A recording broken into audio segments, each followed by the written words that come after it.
I gotta go get me somebody.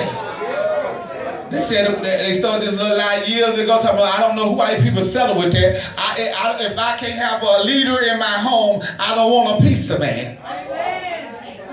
Because guess what? I can do bad by myself.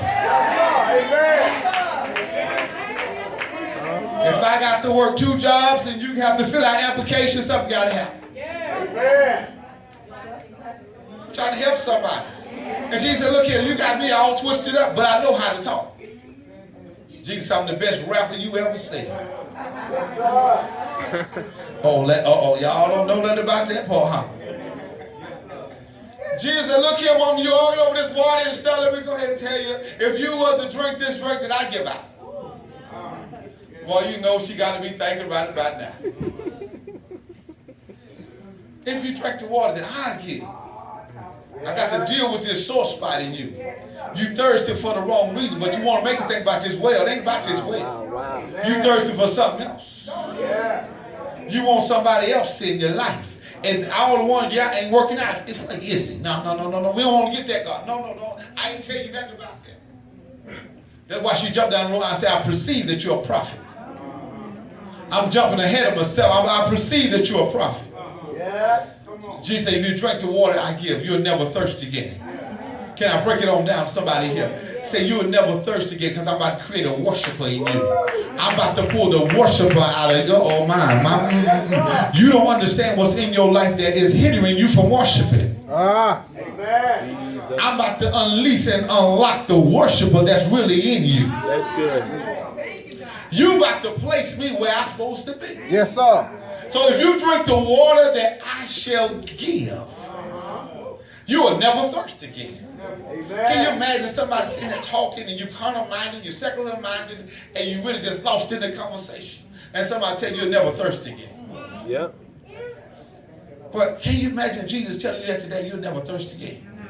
Because when I take away your thirst, I unlock the worshiper that's inside of you.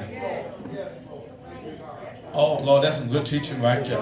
That's why most of us thirsty for money, we thirsty for relationship, we thirsty for all things but God. Because them things are quenching your thirst. And that's why you thirst again. Jesus. But you haven't had the experience to take away the thirst. I need my thirst taken away. Because you can, I be working out, I be in the gym, I do all this stuff, but after a while you be just so thirsty. You go drink it all, and you go drink a whole bottle of water just like that. But guess what? After you finish drinking that, in 30 more minutes, you're thirsty again. But Jesus is talking about it is change for you being thirsty, for you never being thirsty. Say, look here, I perceive that you're a prophet because you're putting all my business out. Ain't no me and you here. Can't you imagine that if all her friends was there and Jesus put her business out, how you going to feel? That's good. How you going to feel if your business get put out? Right. In front of the people you sitting right beside real right business. Yeah. Oh, y'all ain't say nothing. That's good, Apostle. Thank God for him being who he is. Yes, Lord. He didn't want to put my business out. Yeah. Tell him thank you all day. He put my business out, Parker. So he said, I perceive you're a prophet. And she said, well, you're almost there. You're almost there. You open up some doors. You unlocking some stuff. So really what you're doing is uncovering your guilt and shame. And now you have placed yourself to where I can really help you. And then she jumps into worship, where we take our subject today. What I love about God is he just let her take her time, keep talking, and says, all them husbands that you're claiming, none of them will belong to you. Amen. Now, first of all, why would you lie when you know you're being uncovered? Oh my God. Why do we lie sitting up in church when we know we don't have it together? And we act like we have it together? Why do we tell the story that I got it together and know you don't have it together? Oh, this is the time right here, just be truthful. When real worship experience take over the atmosphere, that's where everybody should be truthful. Yeah. Open up your heart wide as you can get it. Open up your mouth wide as you can get it. Open up your arms wide as you can get them and say, God, here I am. You know everything about me. You know what I like and what I don't like. You know what I'm doing, what I'm not doing. The Bible says he know my down sitting and my uprising. He know my thoughts from down the street. He know everything about me. So God, I can't hide in my clerical outfit. I can't hide in my suit. You know I'm not worshiping you. You know I'm pretending. You know I can make tears come like I'm in Hollywood. You know I'm the best actor in church. I can dance and shout. I can speak in tongues, but I don't live nothing what I do when I come before you. So now, God, I need your help. I'm standing at the well. I want you to touch me. Whatever water you talk about, give me to drink quick.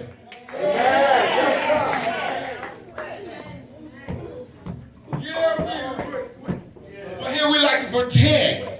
We like to pretend, oh, we know how to put the church suit on. We know how to put the church programs on. And we know when the right song is sung, we know what to do. We know when the right prosperity message, the rhema word, and all the other stuff we like to get emotionally tied into when we act like we got it all together. But the Lord said, I'm looking for worshipers. I'm looking for people that have the attitude to know where to place me as the deity of their life. Amen. It's the adoration, true worship. It's the adoration of how we reverence God as a believer. And can I tie it on up? And when we place him with the sovereignty of attitude, you can't have an attitude against your brother and sister and worship God. Oh, it's quiet up in the tabernacle now. I can't dislike Elder Cooper and think I'm going to go into true worship. Because true worship is going to tell you, you got to go back to Elder Cooper and say, Elder Cooper, forgive me, because I'm on my way to worship right now. Right. Oh, yeah. Elder Cooper, forgive me. And Elder Cooper going to say, I forgive you, my brother. I forgive you, my sister, whatever the case may be, because I don't want to be hindered when I'm trying to get into worship. Because, Lord, if you're going to worship God, you got to worship him well. Lord have mercy, and you can't get in the spirit without knowing the truth. And you just cause you in this building today don't mean you in truth or in the spirit. It's got to do with self-revocation, where you place your relationship with God. Where is God on your shelf? Where is God on your list of priorities? What shows you if you're a real worshiper or not?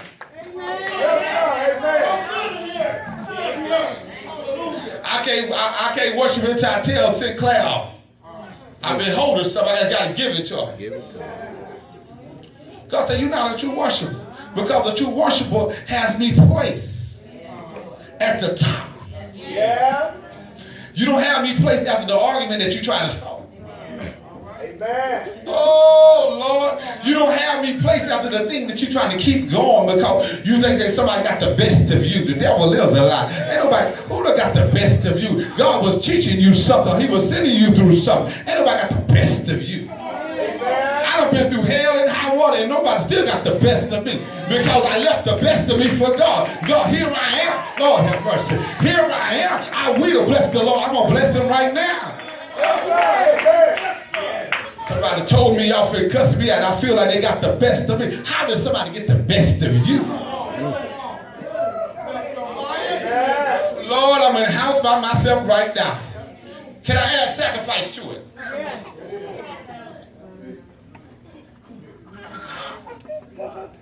The argument from this young lady, well, she's wanting to argue. Salvation is of the Jews. You can't give this out. Who you think you are?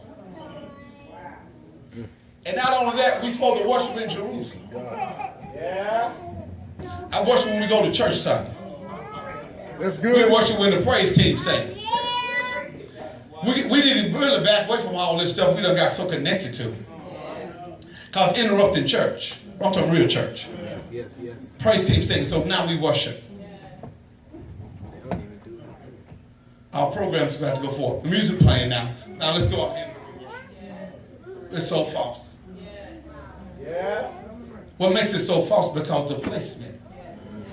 Who God really is. And where do we really have him placed? Is it after we go do something that we want to do, our flesh tells us and compels us to do?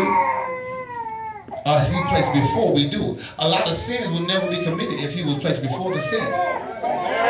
It's quiet in the tabernacle. Y'all ain't gonna say amen right there. I know it's somebody on your mind, you want to go cuss them out, but if you place him before the cussing out, you will never cuss them out. It's Elmore, it's quiet in here. I don't know if I'm being like to this. Is it raining too much for you? It's about to rain up in here if you allow it. I dare somebody to open your mouth and say, I'm a true worshiper. I'm a true worshiper. Bless the Lord. They say, will you say there's some rain on me? We need some rain on me. I got wet coming here this morning. It didn't change my attitude toward God. And it didn't make my hair curl up. It didn't make it wavy. Watch this. Worship is what most of us run from, real worship. Real worship is going to cause you to have the responsibility of your relationship with God. Yeah. You just can't put it down when you want to. Real worshipers understood that I got to cross the battle. Every day. I got to cross the Calvary. And I got my suffering I got to go through. Oh, my God. Preach, Holy Ghost. Now, what it is about church folks now, what it is about church in this world we're living in, we have leadership that can't worship.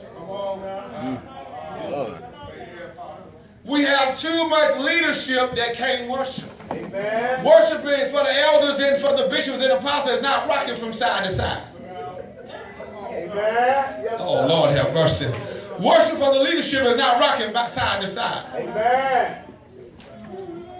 That's not worship, and your title do not give you a reason to sit out of worship. Amen. Your position haven't made you great enough to park it where you don't have to worship. Amen. Oh, Lord have mercy. Oh, y'all are going to say that right here. See, the earlier church, everybody in the church had to worship God and give God some glory. See, one thing about it, you got to understand your position or your title do not tell you that you have this dance you can sit out of. Amen. Yes, sir. God told Joshua, I need you to go and test your worshipers and your leaders. Yeah. Somebody done sinned in the camp, so we need to understand where the breakdown done came. Israel is losing this little bit of battle, and the church ain't moving no farther right now until we find out what's going on. So Joshua, what I need you to do, go find every captain, every leader, and I need you to knock on their front doors. I don't care if they is with their family. Tell them this is interruption from God right now. And knock on the front door and tell them to come to the door and say, give God some glory. You're going to find your problem in the church if you can't get leadership to give God no glory. If leadership can't worship him, you done found your trouble. Why miracles can't come. Why signs and wonders are held up. If leadership can't give him no glory. Knock on the door. He done went through about 4 or 5 of his leaders. Everybody giving God glory. He said, the trouble ain't here. The trouble ain't here. He knocks on Achan's door. He said, Achan, I know you one of my best men. You've been with me a long time. You was with me when Moses died. Lord have mercy. You was with me when we got away from Moses. So what I need you to do is give God some glory. And Achan said, I can't give God no glory. I can't worship him. You know why? Because I place something above God. I place something above him in my relationship. If you came 2 weeks ago, I still had him up here, but I was going through a little something. You know how we start going through in the fleshly realm? We begin to change where we place God at. God ain't important no more because I got to fix this. I got to handle this. I ain't going to be there next week. I do this. We do all this crazy stuff. Then come back to God like God supposed to be still here waiting on you. No, that ain't the kind of God that we serve. God is a God of sovereignty. He's a God of control. He moves and he do whatever he want to do when he want to do it. What we got to do, we got to learn to humble ourselves under the mighty hand of God. Quit thinking we great when we think we great. Whatever you come up with, whatever you're thinking in your mind, that don't make you great with God. You're not greater than God. Where is God on your priority list right now? You can't put that woman over God. You can't put that man over God. You can't put sex over God. You can't put going out. Whatever these things that we're doing, we're placing over God. You are not a true worshiper. Come on through here. Yes, sir. Glory. Quiet in the tabernacle right now. God has to be placed right here. I don't care what kind of hell and high water you're going through. God, you're still first. God, you're still Alpha and Omega. You're still the beginning and the end. I'm not going to place my tears over you. I'm not going to place my problems over you. God, you're still the head of my life because I am a worshiper.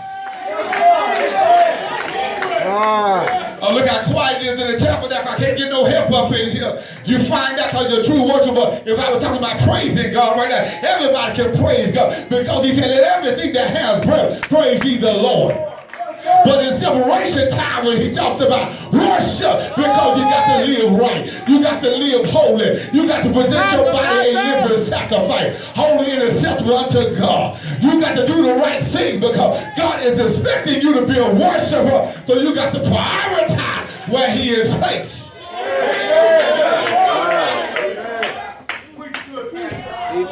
Oh, it's quiet in the tabernacle. Can I go ahead and close right now? That's all right.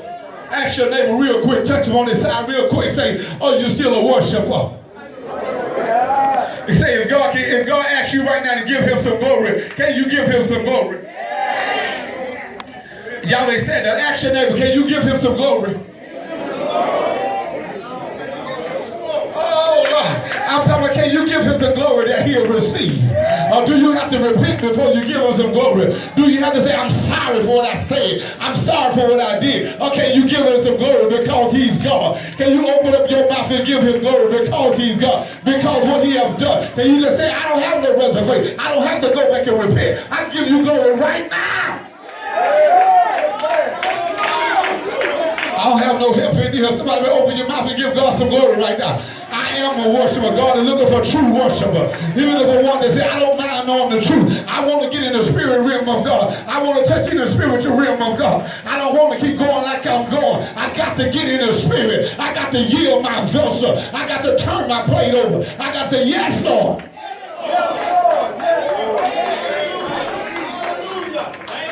Don't you know you can't hide from God? I'm about to close, y'all. They said up to the hill. Don't you know you can't hide from God? That's why he said now, God seeketh. Mother McGarry, he seeketh such to worship him. And he said, I don't want you to worship me like church. I don't want you to worship me according to church. Don't worship me according to people. Worship me according to who I am. Worship me according to who I am. Don't worship me according to what I have done. Because you see what we messed up at. See, because we got prayers been released. Some prayers have been prayed. But we wait for the answer. But we understand we missing something. We missing something because we waiting on the answer. We should be happy and very energetic in giving God glory because he heard the prayer. He received the prayer. But he didn't send the answer. Oh, Lord have mercy. While I'm waiting on the answer, I'm going to stay in the place of reverence. So my answer can't be hindered by my actions. Oh, y'all just missed the ball. Y'all didn't give God no glory right there. So my, oh, Lord have mercy. Can I say it again? So my answer can't be hindered by my actions. Amen. Lord have mercy. Can I just teach you about 2 more minutes? I'm about 2 more minutes. I got to get out of here. About 2 more minutes. But what have happened is, while we waited on the answer, your worship was authentic. So you cheated yourself out of receiving the answer. Because God cannot send answers back to people that is double-minded. You committed to God Sunday, but by Wednesday you was talking crazy. By Wednesday you were talking crazy. But Sunday morning I told God, God, I will. I'll stay, God, whatever it takes, God, I'll be there, God. Whatever I got to go through, I go through, God. Just let me just go and keep me, God. We told God all these crazy commitments out of your mouth. That's not to make a vow. Out of your mouth, but your heart never agreed with you. And so while God is ready to give the answer, he said, I can't send the answer back because you're dealing with some stuff. You're dealing with some mental stuff because you one way Monday and you're another way Wednesday and you're another way. All right. God said, well, who do I supposed to answer anyway? You got 3 different personalities. Which one I supposed to answer? Y'all ain't saying nothing right there. You got 3 different personalities. So who do I answer? Do I answer the first one? Or do I answer the second one or the third? Y'all know how it is. Y'all know how it is. Y'all know how we do. Y'all know how we do. We have these mood swings that I don't understand. I don't even know how you can put moves on a door hinge to swing. Mood swings for no reason. Why is you mad today? Well, what is going on in your life today? It ain't nothing new. You ain't never had money, so why you acting funny?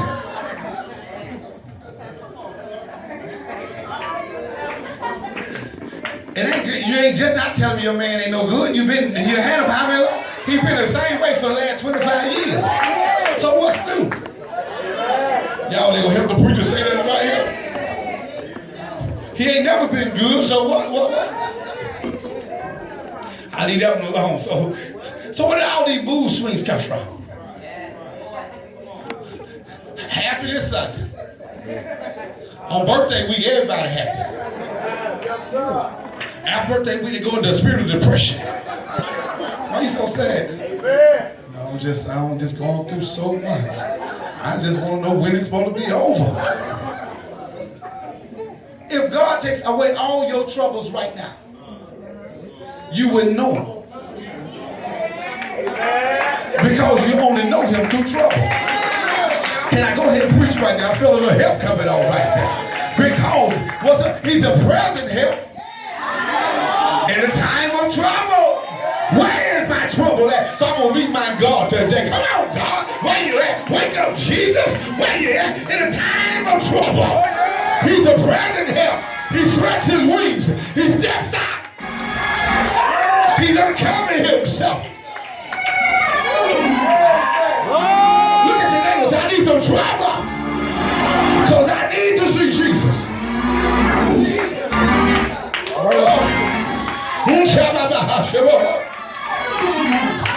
While you always trying to run away from trouble, you run away from God. I'm always running away from trouble. God said, quit running away from me. This is the only way you know I'm a butler. This is the only way you know I'm a shelter. This is the only way you know I'm a healer. You got to be sick, you know I'm a healer. Oh, hallelujah. You have to be blind to know I can open eyes. You got to be deaf to know I can unstop ears. You got to be lame to know I can make you get up and walk. 38 long years. He laid on his handicapped bed till he met Jesus at the time of trouble. The water was in trouble, but his situation remained the same. Then Jesus said, look here, do you want to stay like this or you want help? Only in trouble where we meet the God that we need. Oh, Lord, y'all there. I told y'all I got to get out of here. See, y'all, they help me right here. Only in trouble is where we meet him. Only in something is where we meet him. So quit crying about what you're going through. It's going to do what the Bible says. He said, in everything, give thanks. For this is the will of God concerning you. And we know that all things work for the good, not for my killing, not for my destroying, not for leaving me without, but for my good. I dare somebody open your mouth and say, working for my good. For my good. He's working it out. He's fixing it. He came out of the whole Shabbat. He's working that thing out right now. He came out of He's working it out. The devil wants you to run from the trouble, so you won't know he's working it out. He can't fix it if you run in front of him.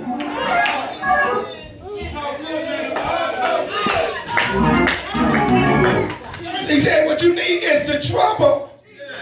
He said the trouble is what brings our relationship closer. You wouldn't pray like you pray if trouble wasn't on your case. You wouldn't praise like you praise if trouble wasn't on your case. You wouldn't read your Bible like you read your Bible if trouble wasn't on your case. Lord said, I found me some worshipers. I got me something that's in trouble right now. And they let me work my faith. They let me do my faith. So I found me some true worshipers. Say, God, I'm going to wait on you anyway.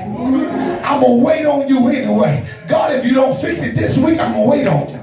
Y'all ain't going to say that right there. If you don't work it out this month, I'm going to wait on you. And the reason I'm going to wait on you because can't nobody else do what you can do.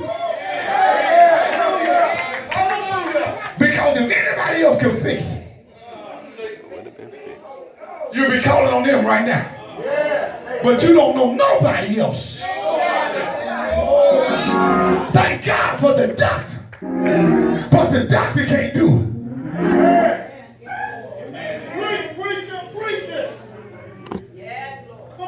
Where are the true worshipers? Where are the true worshipers? Where are the true worshipers? Where are the worshipers? Where are the worshipers? God said, I expect you to worship in spite of. Even when you see Mother O going through what she's going through. God said, if you're a true worshiper, that's your mama. But I expect you to still worship me. Because what mom is going through, God said, I'm still the God of it. God said, I'm not just the God of the healing. I'm the God of the sickness. He said, the devil don't have his own throne. There's only one throne in the universe. And I'm God all by myself. And besides me, there is no other throne.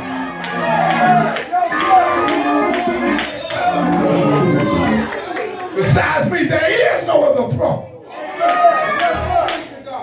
So he said, I'm the God of the stroke. I'm the God of high blood pressure. I'm God of the heart attack. I'm God of sugar diabetes. I'm God of cross-eyed. I'm God of blindness. I'm God of everything.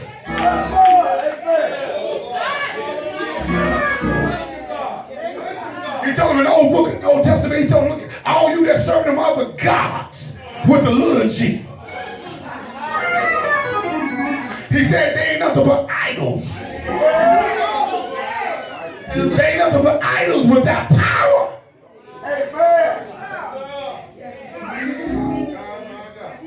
Ain't nothing but idols. Nothing but idols. He said, look here, I'm God. And I'm God by myself. You say you sick, I'm God of sickness. He said, I'm God of sickness. He said, what we supposed to do, we supposed to worship him in the beauty of his holiness. And quit looking for, God told me something this morning, and quit looking for excuses not to assume your position in worship. God, I got my baby, so I can't worship today. God said, who you think gave him to you? God, I got things going on in my life that don't nobody know. God said, I know about everything going on in your life. You better give me some worship. And he said, watch this, I'm closing. He said, I want true worship.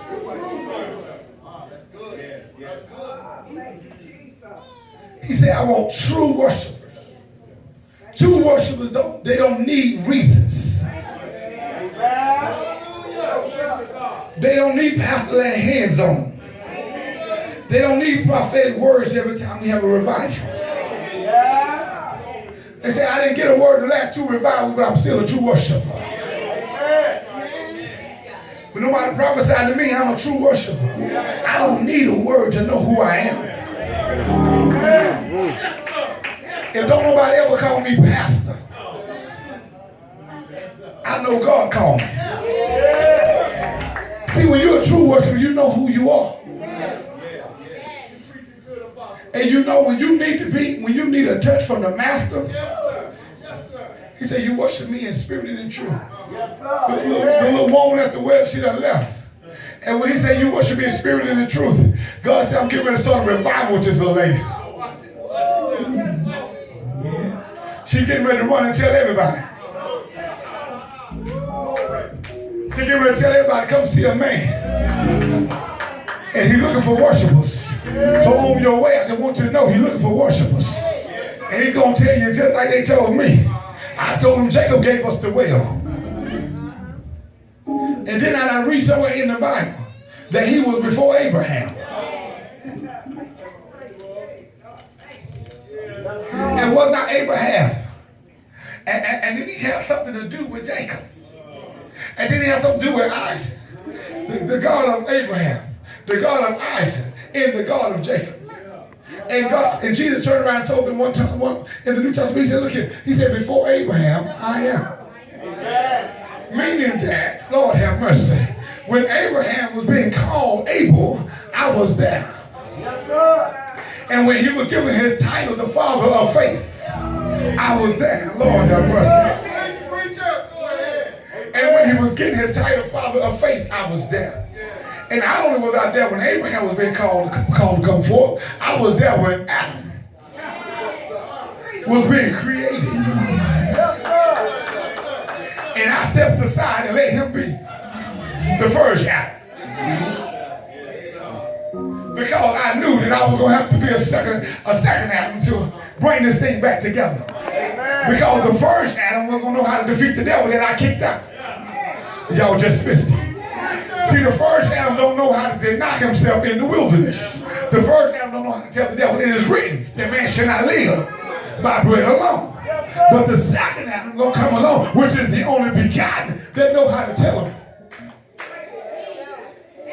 That know how to tell him that it is written. That I don't have. Y'all ain't with me right now. Oh, Lord.